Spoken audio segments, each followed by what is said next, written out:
যেহেতু রাজ্যের মুখ্যমন্ত্রী শুভেন্দু অধিকারী তিনি বলেছেন মহিলাদের জন্য সরকারি বাস ফ্রি করা হয়েছে, সেই দিকটাকে মাথায় রেখে আখেরিগঞ্জ, ভগবানগোলা, জিয়াগঞ্জ, লালবাগ রুটে পুনরায় সরকারি বাস চালানোর আমরা আবেদন রাখব রাজ্যের মুখ্যমন্ত্রী শুভেন্দু অধিকারীর কাছে, যাতে করে আমাদের আখেরিগঞ্জ, খড়িবোনা, সরলপুর, বালিগ্রাম, ভগবানগোলার মহিলারা সরকারি বাসে চেপে ফ্রিতে বহরমপুর যেতে পারে। মন্তব্য করলেন ভগবানগোলা ২ নম্বর ব্লকের বিজেপি পার্টির নেতা চন্দন পরামানিক। পাশাপাশি তিনি আরও বলেন, ভগবানগোলা ১ নম্বর এবং ২ নম্বর ব্লক এলাকায় রাস্তাঘাট, পানীয় জল, স্বাস্থ্য, শিক্ষার ব্যবস্থা একেবারে ভেঙে পড়েছে তৃণমূল কংগ্রেসের আমলে। বিভিন্ন জায়গায় দুর্নীতি হয়েছে তৃণমূলের আমলে। রাজ্যে বিজেপি ক্ষমতা এসেছে, আগামী দিনে ভগবানগোলার সার্বিক উন্নয়ন আমরা করব। রানীতলা থানার অন্তর্গত মথুরাপুরের বিজয়োৎসব মিছিল থেকে এমনই মন্তব্য করলেন বিজেপি নেতা চন্দন পরামানিক। বিস্তারিত কি বলেছেন শোনাবো আপনাদের। এই ভিডিওটি যারা দেখছেন ভিডিওটি শেয়ার করবেন, চ্যানেলটি লাইক করবেন আর সাবস্ক্রাইব করবেন। আই লাভ মাই ইন্ডিয়া, মেরা ভারত মহান। আপনারা দেখছেন আখেরিগঞ্জ নিউজ। দেখুন, ভগবানগোলা বিধানসভার মধ্যে ভগবানগোলা ১ নম্বর ব্লক এবং ২ নম্বর ব্লক বিভিন্ন গ্রামে বিভিন্ন জায়গায় আমরা দেখেছি রাস্তাঘাট একেবারে ভেঙে পড়েছে, রাস্তাঘাটের পরিকাঠামোর কিছুই নেই।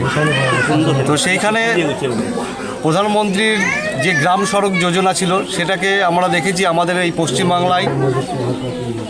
তখনকার যে মুখ্যমন্ত্রী ৪ তারিখের আগে যিনি ছিলেন মাননীয়া মমতা বন্দ্যোপাধ্যায়ের, সেই নামটাও পরিবর্তন করেছিলেন বাংলা সড়ক যোজনা। আর প্রধানমন্ত্রী সড়ক যোজনার যে মোদিজি যে টাকাটা পাঠাতো রাস্তাঘাটের উন্নয়নের জন্য গ্রামগঞ্জে, সেই টাকাটা দিদির যে ভাইরা ছিল সেটা ব্লক স্তর, পঞ্চায়েত স্তর এবং দেখবেন ব্লক থেকে, পঞ্চায়েত থেকে যারা কন্ট্রাক্টরই নিত রাস্তাঘাটের, তারা কিন্তু তৃণমূলেরই নেতা ছিল। তারা তৃণমূল পার্টির জন্য কিছু টাকা এবং তাদের ঘুষপেটিয়া যেগুলো অফিসার ছিল এবং কন্ট্রাক্টর সব মিলেমিশে সেই টাকাটাকে নয়ছয় করেছে। রাস্তাঘাট একেবারে কি বলবো ভেঙে পড়েছে। আমাদের এইখানে যে ভগবানগোলার সার্বিক উন্নয়ন কিছুই নেই। তো আগামী দিনে আমাদের আজ যখন ভারতীয় জনতা পার্টির সরকার এসছে, আমরা আগামী দিনে এই ভগবানগোলা 1 এবং 2 ব্লকের রাস্তাঘাট যেখানে যা অবস্থায় আছে আমরা রাস্তাঘাট উন্নত করব, যাতে মানুষ চলাচল ব্যবস্থা এবং সব কিছুর যানবাহন চলাচল ব্যবস্থা উপযুক্ত হয়, সে ব্যবস্থা আমরা করব। যাতে অনেক গ্রামে আমরা দেখেছি, অনেক গ্রামের মধ্যে রাস্তাঘাট এতটাই খারাপ আছে যে গর্ভবতী মায়েদের তাদেরকে যে অ্যাম্বুলেন্স ঢোকাবে, তাদেরকে নিয়ে যাওয়ার জন্য, হসপিটালে নিয়ে যাওয়ার জন্য সেই রকম পরিস্থিতি নেই। তা আমাদের সরকার এসছে জনসাধারণের জন্য চিন্তাভাবনা, অনেক কিছু প্রকল্প আছে, তার মধ্যে আমরা রাস্তাঘাট আগামী দিনে উন্নত করব, যা আছে তার থেকে উন্নততর করব। এই আশা রাখি আমরা ভগবানগোলা মানুষের কাছে এই বার্তা আমরা দিতে চাই আপনাদের মিডিয়ার মাধ্যমে। দেখুন, এইটা মাননীয় মুখ্যমন্ত্রী শুভেন্দু অধিকারীজি বলেছেন এবং মাননীয় আমাদের অগ্নিমিত্রাজি বলেছেন। তো আমাদের প্রতিশ্রুতি ছিল ভোটের আগে যে আমরা মহিলাদের বাস ফ্রি, সরকারি বাস ফ্রি, আমরা ভাড়া লাগবে না, এটা কিন্তু আমাদের প্রতিশ্রুতি ছিল এবং সেটা বাস্তবায়িত হয়েছে আমাদের মন্ত্রী গঠনের পরে। তো আমাদের যে আখরিগঞ্জ থেকে যে বাস রুট ছিল সেই রুটটা এখন বন্ধ আছে।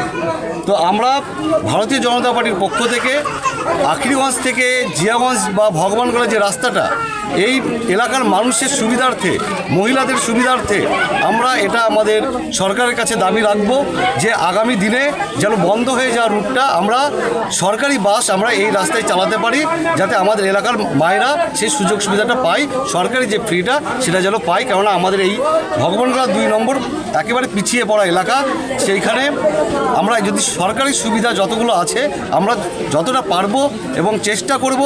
আমরা এটাও বলছি আমাদের সরকার যে প্রকল্প দিয়েছে সেটা আমরা ভগবানগোলা এনে পৌঁছে দেব। আপনার নাম এবং পরিচয়? আমার নাম চন্দন প্রামাণিক, আমি মুর্শিদাবাদ সাংগঠনিক জেলার জেলা সম্পাদক। দেখুন, আজকে অনেক অপশাসনের বিরুদ্ধে এই সরকার আমাদের অনেক কষ্ট করে মানুষ নিয়ে এসছে। একটা আশার প্রদীপ জ্বলবে এবং যে দুর্নীতির জন্য যে সমস্ত কাজগুলো হয়নি বা করতে পারেনি সেগুলো অবশ্যই আমাদের এই সরকার করবে এবার 5 বছরে সবেমাত্র সরকার আসলো, এবার আমাদের যারা এমএলএ এমপি আছে তারা সরকারের কাছে নিশ্চয় আবেদন করবে যে সমস্ত যে ভগবানগোলা বিধানসভার মধ্যে আমাদের দীর্ঘদিনের আবদার সকলেরই যে একটা কলেজ চাই। তো আশা করি এই কথা আমরা আমাদের জেলা সভাপতির মাধ্যমে তুলে ধরব। আমরা আমাদের যে নেতৃত্ব আছে তাদের নজরে নিয়ে আসব। আপনারা নিশ্চিন্ত থাকতে পারেন, উন্নয়ন হবে এবং যা এতদিন যা না হয়েছে, মানুষ যেগুলো না ভাবতে পেরেছে সেগুলো পূর্ণ হবে। আমাদের মুখ্যমন্ত্রী বলে দিয়েছে এখন কথা কম কাজ বেশি। কথা আমরা কম বলবো, মানুষের সেবা করব, মানুষের উন্নয়ন করব, মানুষের পাশে গিয়ে দাঁড়াবো, সব ধরনের সব সমস্যার সমাধান করার চেষ্টা করব। এটাই আমাদের মেন লক্ষ্য। এখন কথা কম কাজ বেশি। আজকে কর্মসূচি কি চলছিল আপনাদের? আজকে মূলত সারা পশ্চিমবাংলায় যেভাবে এই সরকার পরিবর্তন হওয়ার পর প্রত্যেকটা মানুষ ধর্ম নির্বিশেষে যে মেতে উঠেছে, সেই উল্লাসে এই মথুরাপুর গ্রামেও সকল গ্রামবাসী এবং সকল মানুষ সকলেই আজ আনন্দে মেতে উঠেছে, আনন্দ উপভোগ করলো বিজয় মিছিলের মাধ্যম দিয়ে। আজকে সে আনন্দ উপভোগ করার জন্য বিজয় মিছিল আজকে এখানে অনুষ্ঠিত হলো। তাতে আমরা ভগবানগোলা বিধানসভার সমস্ত নেতৃত্ব এই জায়গায় উপস্থিত আছে। আপনার নাম এবং পরিচয়? আমার নাম আরিফ হোসেন, আমি সাংগঠনিক মুর্শিদাবাদ জেলার মাইনরিটি মোর্চার সাধারণ সম্পাদক।